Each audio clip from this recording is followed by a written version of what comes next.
Chief Contee, good to see you again. Good to see you as well.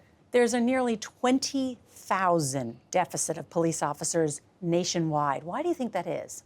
I think it has a lot to do just with the environment that we're in, and I think that that's one of the things that contributes. But beyond that, well, we're just seeing people think differently about work now. Young people who used to be attracted to law enforcement at a time where it was just a simple high school diploma or GED requirement. Now there's a college requirements for a lot of people, and they have options, quite honestly.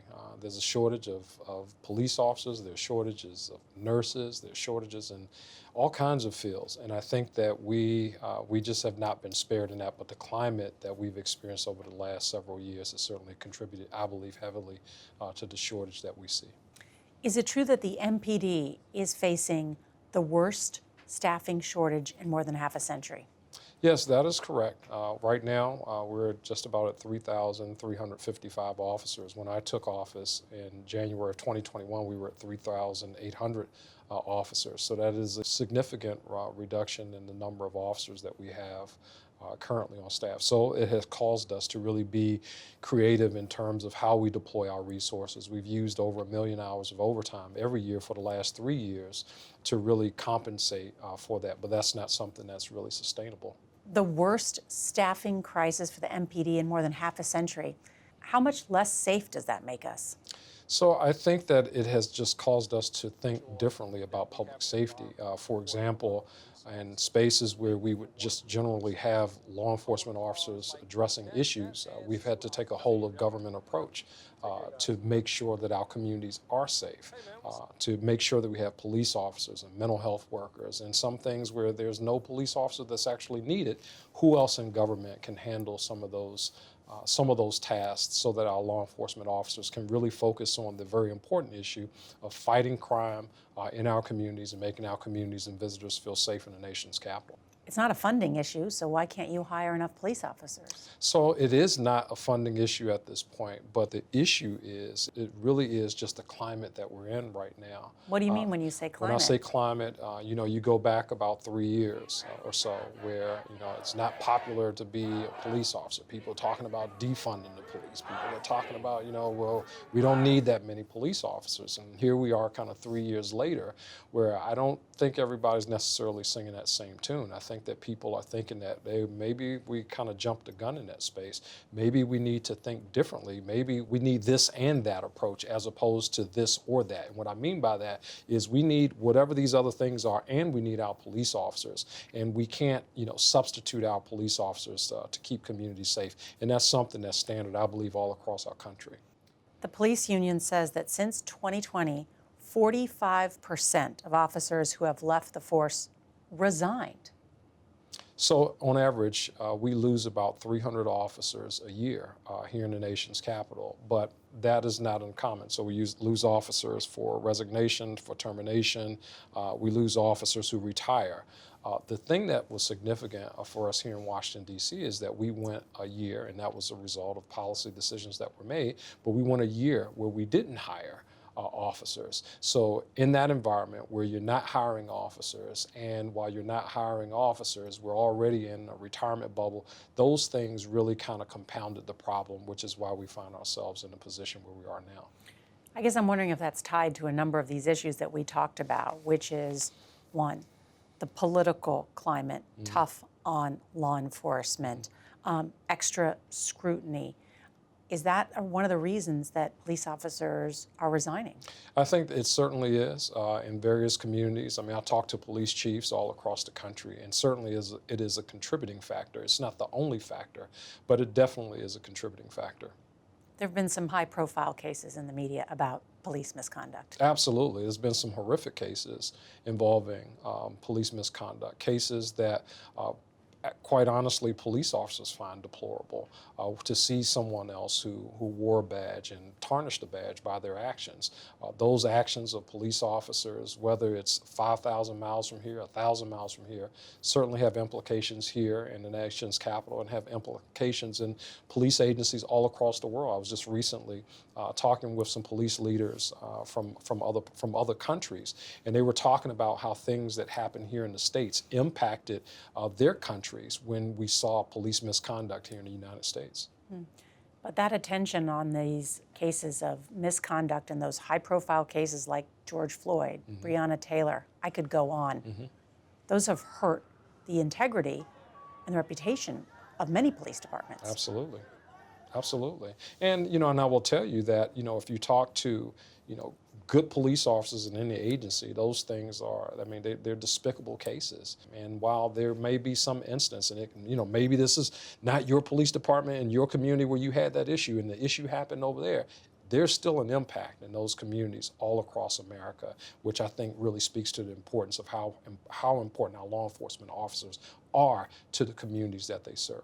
How has being a police officer changed in the last 40 years?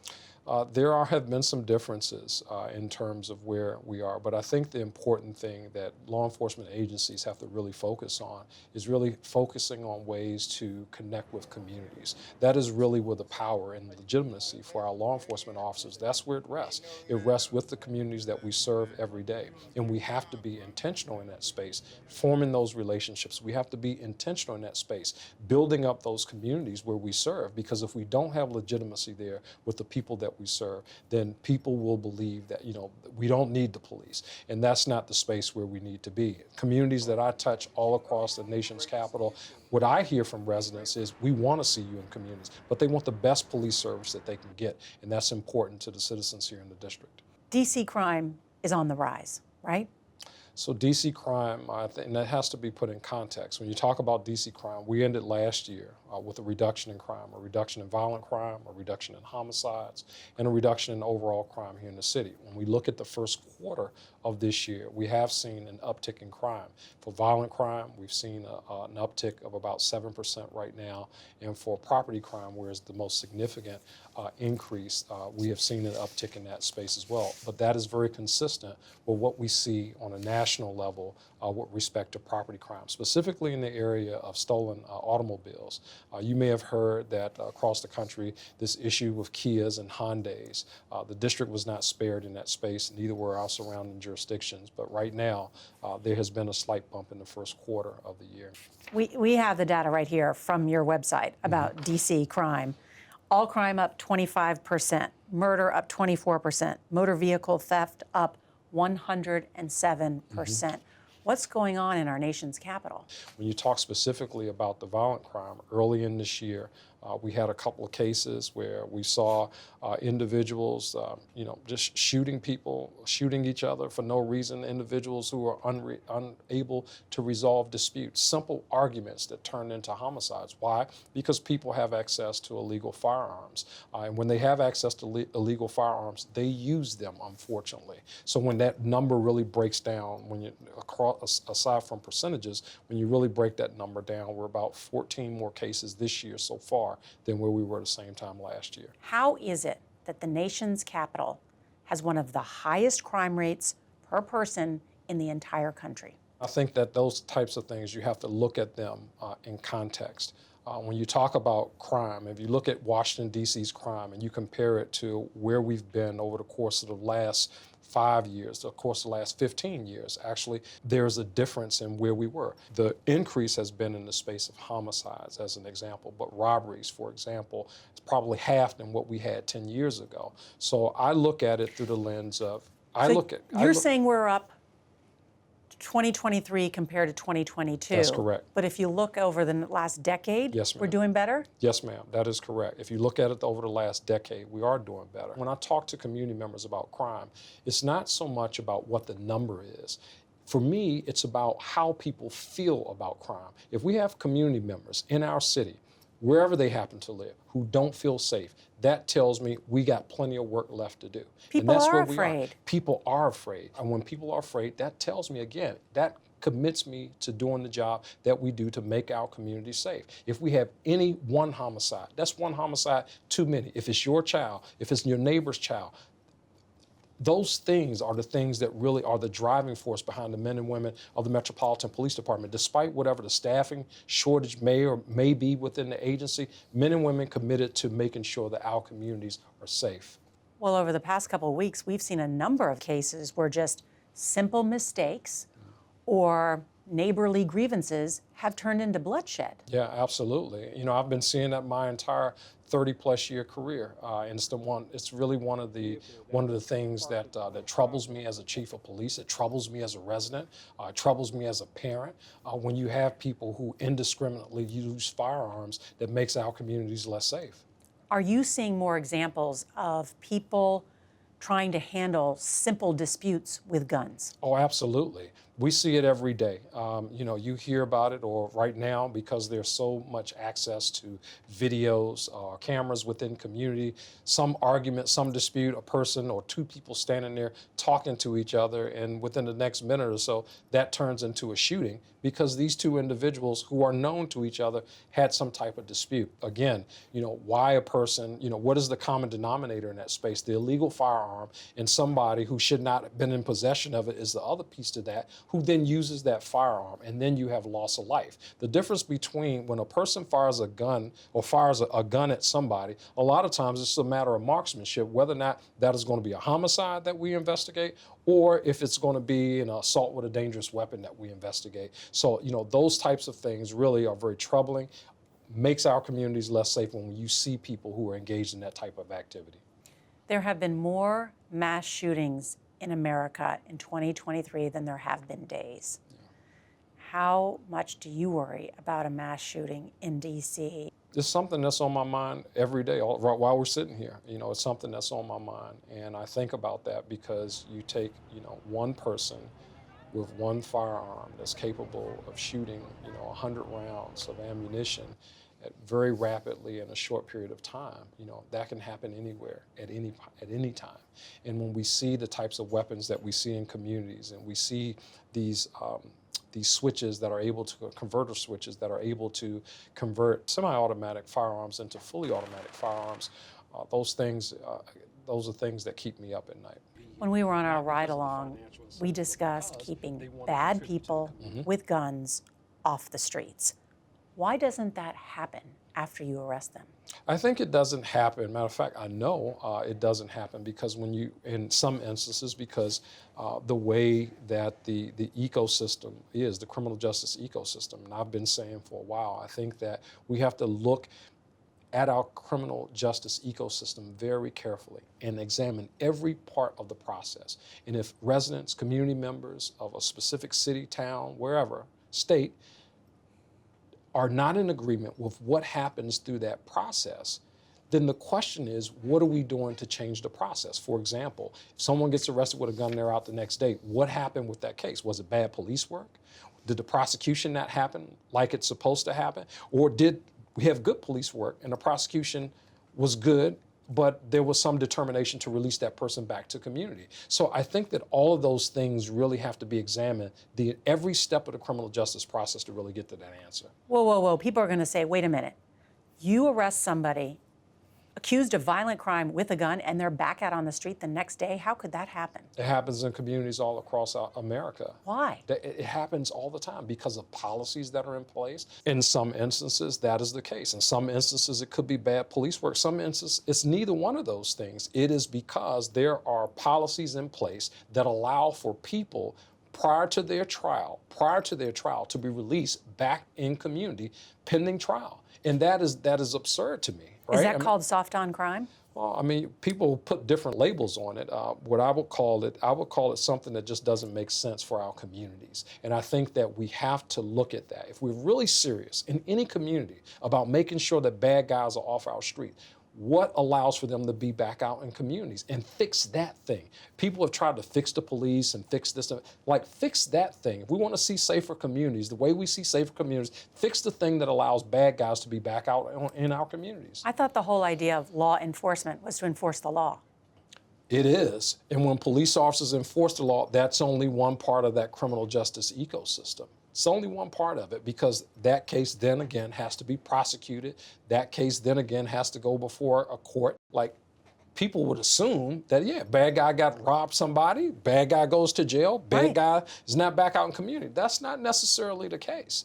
I was stunned when you told me that the average homicide suspect has had 11 prior arrests. How is that possible? That is correct. That is the state of affairs, unfortunately. So if they were arrested and the police are doing their job, who's not doing their job? That's a great question. And for each one of those cases, you have to go through and really see, okay, this person got arrested. Did they get prosecuted? If they got prosecuted, what happened with the next part? You know, and this is, and I got to tell you this, you know, in these cases, right, I think everybody plays a part in this, right? Because those same cases, they go before juries where people are examining evidence and making determinations about whether or not, you know, a person is guilt or innocence. And I'm not making a blanket statement that, hey, everybody, you know, who is arrested in any case, and just because the police arrest them, that, you know, that they should be found guilty. No, you should certainly have your due process. But we know with these individuals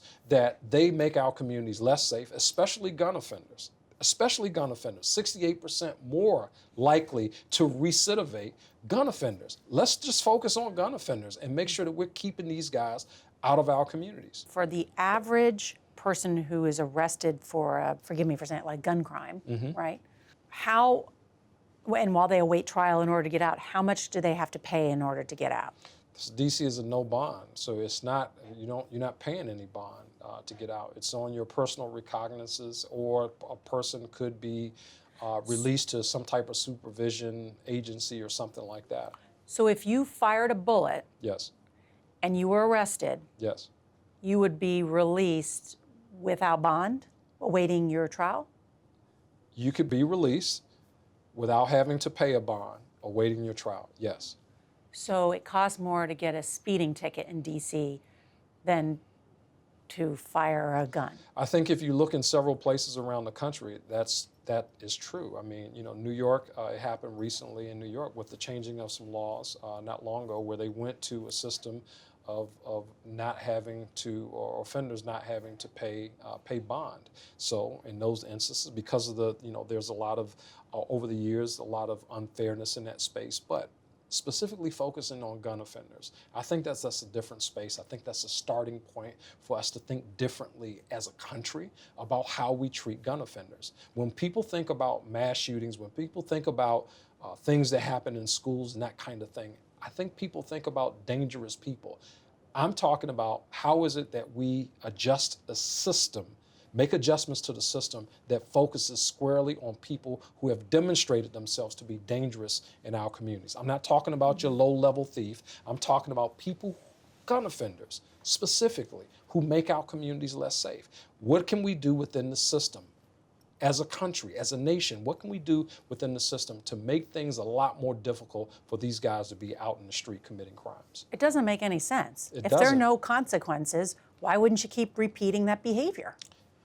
I would agree with that, right? And some might argue that, well, the consequence comes after they have their day in court, and Which they're is found, backlogged. which is backlogged, and they get found guilt or innocence. What I think about is what type of crimes are they committing in between the time that we arrest them, the time that they get released, and the time that they do go to court?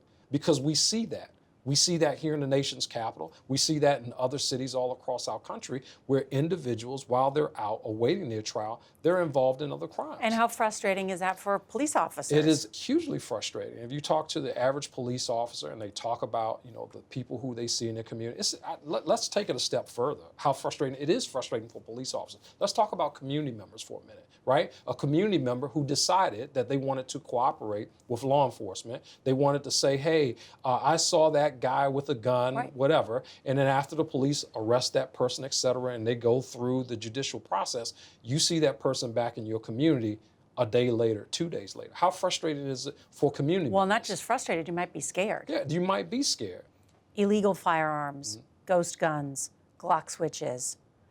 You seeing a lot more of them on the streets? Oh, absolutely. Last year, we recovered over 1,000 more firearms than we had recovered the previous year. Around 3,000 illegal firearms recovered. The number of these switches that you're referencing, that number certainly went up. I think it was triple what we had recovered the previous year. So those numbers are obviously very concerning to me, because we see those firearms showing up in communities all across our city. We see those firearms in some instances in the hands of our perpetrators, and in some instances in the hands of our victims, unfortunately. What new tactics are the MPD using to keep these illegal guns out of D.C.? So we won't get too deep into our tactics, but I will tell you that specifically we have leveraged the power of our federal partnerships.